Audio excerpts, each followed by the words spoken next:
বিশ্বজুড়ে যুদ্ধময় পরিস্থিতির মাঝে অন্যতম পরাশক্তি দেশ চীনের আচমকা এক উদ্যোগ। সম্প্রতি মিয়ানমারের সঙ্গে সীমান্তে নিরাপত্তা ও স্থিতিশীলতা বজায় রাখতে চীনের সেনাবাহিনী সশস্ত্র টহল এবং আকাশ ও স্থলে যৌথ মহড়া পরিচালনার ঘোষণা দিয়েছে। ২৬ আগস্ট সোমবার দেশটির সামরিক বাহিনী এই তথ্য জানিয়েছে। এই খবরটি প্রকাশ করেছে ব্রিটিশ বার্তা সংস্থা রয়টার্স। চীনের সামরিক বাহিনী এক বিবৃতিতে জানিয়েছে, এই টহল মূলত রুইলি, ঝেনকাং এবং অন্যান্য সীমান্তবর্তী এলাকায় পরিচালিত হবে।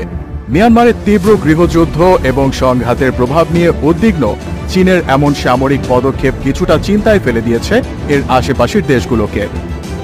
মিয়ানমারের কাচিন ও শান রাজ্যে বড় ধরনের সংঘর্ষ হয়েছে, ফলে চীনের দিকে কামানের গোলা পড়ে কিছু লোক আহত ও সম্পদের ক্ষতি হয়েছে।